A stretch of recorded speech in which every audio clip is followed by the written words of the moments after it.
Hello good morning student. आज हम class third subject grammar translation book chapter number 3 present indefinite tense के विषय में जानेंगे। हमने पिछले वीडियो में कुछ इसको बताया है, अफर्मेटिव सेंटेंस बताया है, लेकिन एक बार फिर हम उसको रिवाइज करते हैं और रिवाइज करते हुए आगे बढ़ते हैं। ठीक है, देखो बेटा, प्रेजेंट इंडेफिनिट टेंस, ठीक है, प्रेजेंट इंडेफिनिट टेंस में प्रेजेंट इंडेफिनिट टेंस होता है, प्रेजेंट कंटीन्यूअस टेंस होता है, प्रेजेंट परफेक्ट टेंस होता है, प्रेजेंट परफेक्ट कंटीन्यूअस टेंस होता है। तो इसमें हमें बस पढ़ना क्या, प्रेजेंट इंडेफिनिट टेंस आप लोगों की बुक में और प्रेजेंट कंटीन्यूअस टेंस में, ठीक ना, प्रेजेंट इंडेफिनिट टेंस और प्रेजेंट कंटीन्यूअस टेंस। अब प्रेजेंट इंडेफिनिट में सेंटेंस कितने प्रकार के होते हैं, अफर्मेटिव सेंटेंस, नेगेटिव सेंटेंस और इंट्रोगेटिव सेंटेंस और इंट्रोगेटिव नेगेटिव सेंटेंस। देखो आपके बुक में दिया है अफर्मेटिव सेंटेंस, सकारात्मक वाक्य, अफर्मेटिव सेंटेंस, फिर हमने क्या बताया, नेगेटिव सेंटेंस, फिर स्पेस पे आओगे इंट्रोगेटिव सेंटेंस, आप इस पेज पे आओ, आप सॉरी, आप लोगों का इसमें इंट्रोगेटिव सेंटेंस तक ही दिया है। अब हम आप लोगों को बताएंगे इंट्रोगेटिव नेगेटिव भी आप लोगों को हम बता देंगे, ठीक ना। इंट्रोगेटिव नेगेटिव में कुछ नहीं है, उसमें बस केवल इंट्रोगेटिव नेगेटिव में इंट्रोगेटिव ही सेंटेंस बनेंगे, पूरा टोटल वैसे ही बनाएंगे हम, बस उसमें नहीं लगा रहेगा तो वहां पे हम नॉट लगा देंगे, कहीं पे नॉट लगता है कहीं पे नो लगता है, ठीक है। आगे देखते हैं, अब हम आते हैं अफर्मेटिव सेंटेंस पे। अफर्मेटिव सेंटेंस में सबसे निगाह से देखते चलो बेटा, इसका रूल क्या होता है, word power sorry word order जो दिया हुआ है, पहले सब्जेक्ट होता है, पहले तो प्रेजेंट इंडेफिनिट टेंस की पहचान तो बताई ही है, आगे चलते हैं। पावर किस वर्ड वर्ड ऑर्डर क्या है बेटा, सब्जेक्ट प्लस भी वर्ब फर्स्ट फॉर्म, वर्ब का फर्स्ट फॉर्म मेन वर्ब होता है, ठीक, मेन वर्ब का फर्स्ट फॉर्म में यस या ईएस जोड़ते हैं, अब इसके बाद ऑब्जेक्ट और इसके बाद अन्य बातें जो होती हैं उसको लिखा जाता है। जैसे मैं गरम दूध पीता हूं, मैं गरम दूध पीता हूं, तो आई मीन्स मैं, ड्रिंक वर्ब का फर्स्ट फॉर्म लग रहा है ना, ड्रिंक, आई और वी, देखो हम इस बार बताए थे आप लोगों को, यदि करता है ही सी या एक वचन संज्ञा हो तो उसके साथ हम फर्स्ट फॉर्म में यस या यस जोड़ते हैं, बस।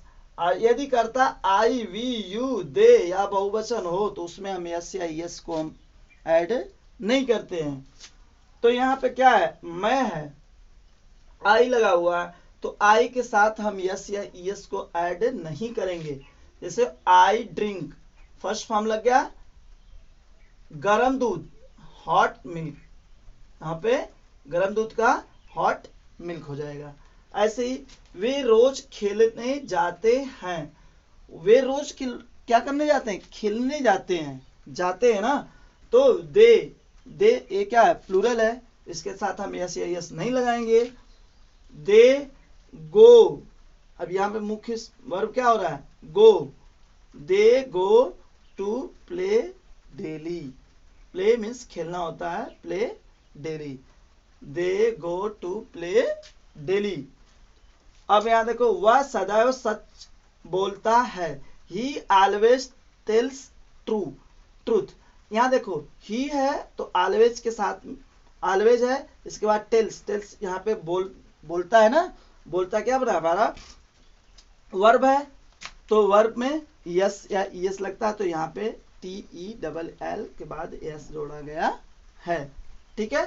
यहाँ पे देखो, तुम रोचक कविताएं लिखते हो, तुम रोचक कविताएं लिखते हो, यू राइट इंटरेस्टिंग पोयम, देखो यहाँ पे इस राइट्स नहीं होना चाहिए, लेकिन राइट्स क्यों नहीं हुआ है, क्योंकि ये यू है, हम कहें यू रहेगा तो नहीं लगाएंगे हम कुछ यस या यस, तो यहाँ यू राइट इंटरेस्टिंग पोएम्स, ठीक है, कविताएं लिखा हुआ है इसलिए यस लगा हुआ है। यहाँ पे ये कंफ्यूज मत होना कि यहाँ पे भी यस लग गया, हमारी मुख्य क्रिया में लगना चाहिए, एमबी में, मेन वर्ब में, ठीक। अब भैंस घास खाती है, देखो यहाँ पे एक ही भैंस है, इसलिए द बुफैलो इट्स ग्रास। समझना, वे रोज व्यायाम करते हैं। वे देखो यहाँ पे प्लूरल हो गया, they have a exercise every day, मतलब वो हमेशा मतलब व्यायाम करते हैं, रोज व्यायाम करते हैं। अब इसमें आप लोगों को translate the following sentence into English, ये आप लोगों को अपने से करना है। वैसे भी हम इसका नोट्स आप लोगों को देंगे, उस पर आप लोग मिला लीजिए, अपने से करिएगा। करने के बाद जो नोट्स हम भेजेंगे उस नोट से आप टैली कर लीजिएगा, जो गलत होगा उसको समझ लीजिएगा, और इसके बावजूद भी नहीं समझ में आएगा तो आप तुरंत कमेंट करिएगा। कमेंट करने के बाद हम फिर से इसको रिवाइज कर देंगे, ठीक है। आगे देखते हैं, अब हम नेगेटिव सेंटेंस पे आते हैं। नेगेटिव हेल्प बॉक्स में आप लोग मीनिंग देख लीजिएगा, मीनिंग आप लोगों को दिया हुआ है। नेगेटिव सेंटेंस में नकारात्मक वाक्य जिसमें नहीं लगा होता है। वर्ड ऑर्डर यहाँ पे देखो, अब इसका हेल्पिंग वर्ब, एक तो मेन वर्ब था, मेन वर्ब, और इसके बाद हेल्पिंग वर्ब स्टार्ट होगा। मैं गलती नहीं करता हूं, देखो नहीं लगा हुआ ना, मैं गलती नहीं करता हूं। तो यहाँ एक बात इसमें सुन लो, इस पे हेल्पिंग वर्ब क्या होती है,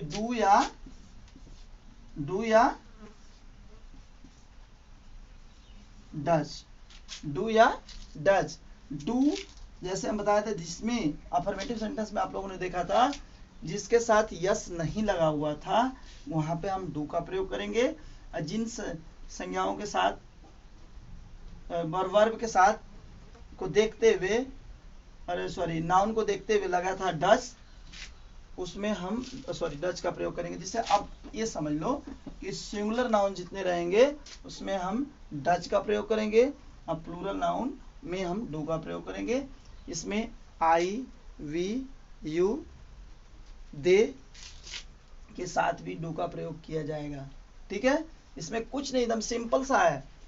अब यहाँ देखिए नेगेटिव सेंटेंस में हम क्या देते हैं, मैं गलती नहीं करता हूं। आप लोग देख लो जो सिंपल सा दिया हुआ है, आई डू नॉट, आई के साथ डू का प्रयोग हुआ है, I do not make mistake. अब यहाँ यस या यस नहीं लगेगा, अफर्मेटिव सेंटेंस में ही बस यस या यस लगेगा। I do not make mistake, mistake means क्या, गलती करना। वे वहां नहीं आते हैं, देखो यहाँ पे भी ये भी प्लूरल है, they do not come there, वे वहां नहीं आते हैं। अगर यहाँ होता तो हियर हो जाता, वहां है तो there, they do not come there. अब हम अमन दूध नहीं पीता, अब यहाँ देखो अमन अकेला है, अब यहाँ डज का प्रयोग होगा, अमन डज नॉट, ठीक, तुरंत हेल्पिंग वर्ब आएगा। सब्जेक्ट के बाद देखो यहाँ दिया हुआ है सब्जेक्ट डू या डज प्लस नॉट, सब्जेक्ट के बाद तुरंत हेल्पिंग वर्ब आ रहा है, फिर नॉट आ रहा है, तो फिर मेन वर्ब आ रहा है, ठीक है, फिर ऑब्जेक्ट्स अन्य बातें जो है। तो यहाँ पे अमन है, अमन सब्जेक्ट बना तो अमन को लिख लिया। अब इसके बाद तुरंत डू या डज का प्रयोग करेंगे, तो यहाँ अमन अकेला है तो डज, फिर इसके बाद नॉट, इसके बाद मेन वर्ब, पीना होता है तो पीना का ड्रिंक हो जाएगा, और मिल्क मीन्स, समझ गए, अमन डज नॉट ड्रिंक मिल्क। अब यहाँ देखो वो क्वेश्चन नंबर 4 सेंटेंस देखो, हम अपना गृह कार्य पूरा नहीं करते हैं। वी के साथ भी हम कहे हैं कि डू का प्रयोग होगा, तो देखो क्या कह रहा है, we do not, we subject बना, डू नॉट तुरंत लगा, फिर कंप्लीट पूरा करना, कंप्लीट योर होमवर्क, अपना गृह कार्य, होमवर्क मीन्स गृह कार्य होता है, अरे हाँ ठीक है। इसके बाद देखो, हम फुटबॉल नहीं खेलते हैं, हम फुटबॉल नहीं कहते हैं, तो हम वी हो गया ना, वी मीन्स हम होता है, हम लोग भी होता है, we do not play football, we do not play football. हाथी मांस नहीं खाते हैं, ठीक है। देखो यहाँ खाते हैं लगा हुआ है, आप लोग कंफ्यूज हो जाओगे कि हाथी स्त्रीलिंग है कि पुल्लिंग है, तो बेटा हमेशा हाथी क्या होता है, पुल्लिंग होता है, हथनी स्त्रीलिंग होता है। तो हाथी मांस नहीं खाते हैं, तो एलिफेंट्स, देखो यहाँ ते है लगा हुआ, अगर एक हाथी होती तो उसको कहते हाथी मांस नहीं खाता है, लेकिन यहाँ पे खाते हैं लगा हुआ है, तो यहाँ से हम पहचानेंगे कि प्लूरल है कि सिंगुलर है। तो यहाँ देख रहे हैं एलिफेंट्स, एलिफेंट्स हो गया तो बहुत सी हाथियां होगी, तो यहाँ पे डू का प्रयोग किया गया है। Elephants do not eat meat, मतलब हाथी मांस नहीं खाते हैं। रिमेम्बर, याद करने वाली बात जो क्या है, अभी हम दोहराए भी, आप लोगों को बताया भी है। ही सी या एक वचन संज्ञा हो तो उसके साथ हम डज नॉट का प्रयोग किया करते हैं और फर्स्ट फॉर्म लगाते हैं। यदि आई वी यू, ठीक, दे या बहुवचन संज्ञा हो, मतलब प्लूरल नंबर हो, उनके साथ हम डू का प्रयोग करते हैं और क्रिया का फर्स्ट फॉर्म, मेन वर्ब का फर्स्ट फॉर्म ही लगाते हैं। इसमें translate the following sentence into English आप लोगों को अपने से करना है, और नहीं आएगा तो हम इसे नोट्स देंगे, उसमें से आप लोग फिर से मैच कराइएगा। अगर आपका मैच करता है तो सही है, और नहीं करता है तो आपको दोबारा फिर से हम रिवाइज करेंगे, उससे आप लोग मिला लीजिएगा, ठीक है। अब हम आते हैं इंट्रोगेटिव सेंटेंस। इंट्रोगेटिव सेंटेंस में होता है बेटा, देखो पेज नंबर आप लोग, पेज नंबर 12, पेज नंबर 12 निकाल लीजिए। Interrogative sentence,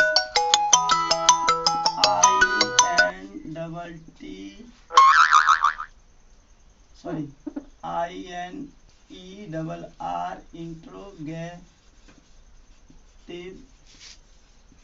sentence. Interrogative sentence का मतलब क्या होता है, प्रश्नवाचक। इंट्रोगेटिव मतलब प्रश्नवाचक सेंटेंस, जिसमें प्रश्न पूछे जाते हैं, ठीक है।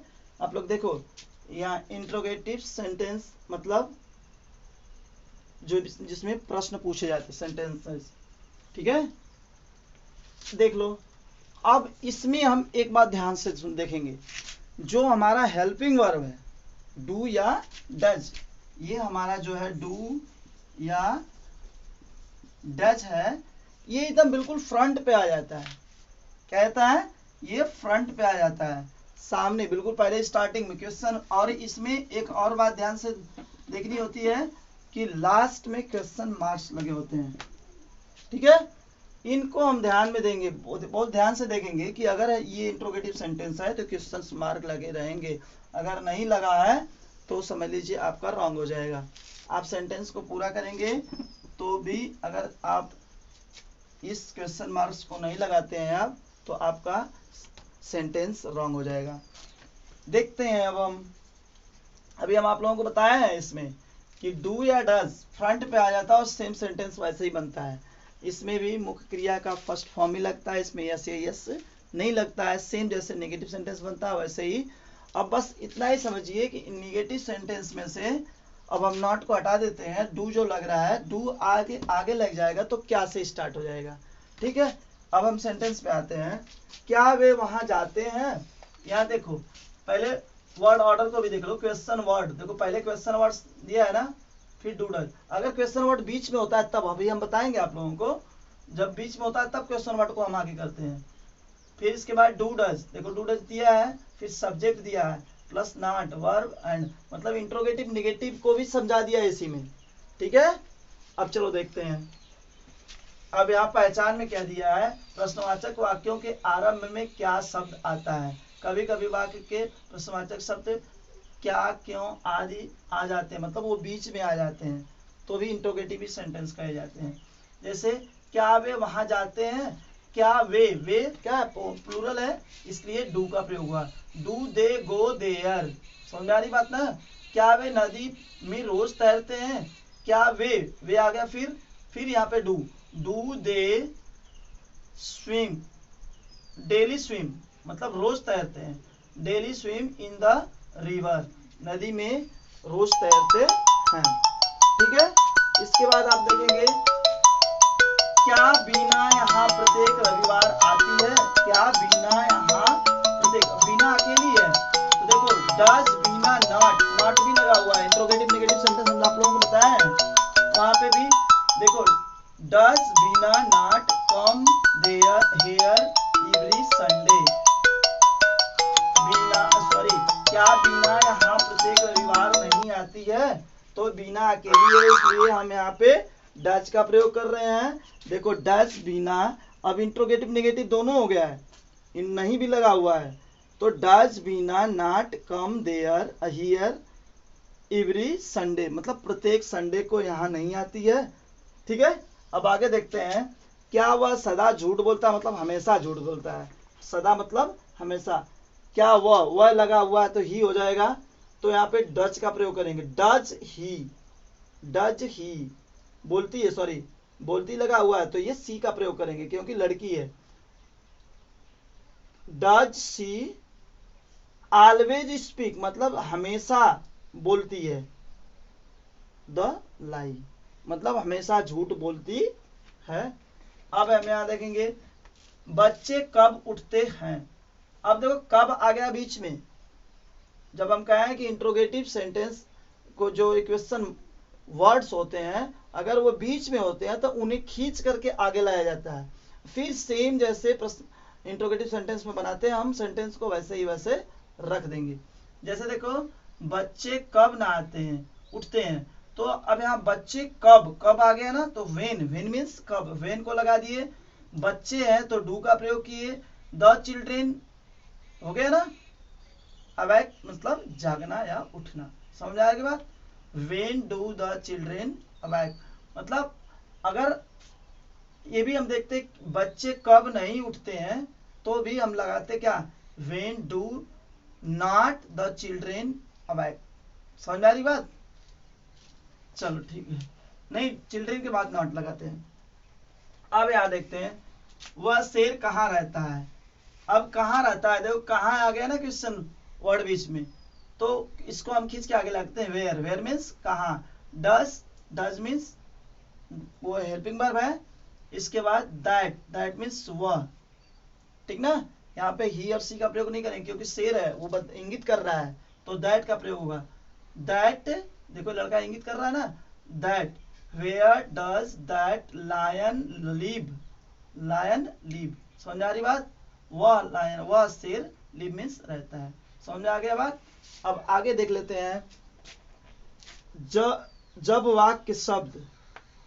वाक्य के आरंभ में जब क्या शब्द वाक्य के आरंभ में होता है तब क्या की अंग्रेजी नहीं लगाते हैं। ठीक है, एक वचन संज्ञा या ही सी बताएं, डच का प्रयोग करते हैं, सब्जेक्ट के बाद फर्स्ट फॉर्म लगाते हैं। यदि करता आई वी यू दे या बहुवचन संज्ञा हो तो वाक्य में डू का से आरंभ करते हैं और फिर सब्जेक्ट तथा उनके साथ क्रिया का फर्स्ट फॉर्म लगाते हैं। इसी प्रकार आप लोग translate the following sentence into English, इसे भी कर लीजिएगा, और translate the following sentence into Hindi. आप लोगों को नहीं समझ में आएगा तो फिर से हम जैसे हम अभी बताए हैं नेक्स्ट पीछे कि इसका नोट्स भेजेंगे, उसमें से आप लोग टैली कराइएगा। जो नहीं समझ में आएगा फिर से पूछिएगा, फिर से हम इसको रिवाइज करेंगे। हेल्प बॉक्स में आप मीनिंग को देख लीजिएगा, देख करके बेटा यहाँ से यहाँ तक आप लोग चैप्टर नंबर 3 को आप लोग हल करके रखिए। हम इसका नोट्स आप लोगों को जल्द ही देंगे। ठीक है, ओके बेटा, थैंक यू।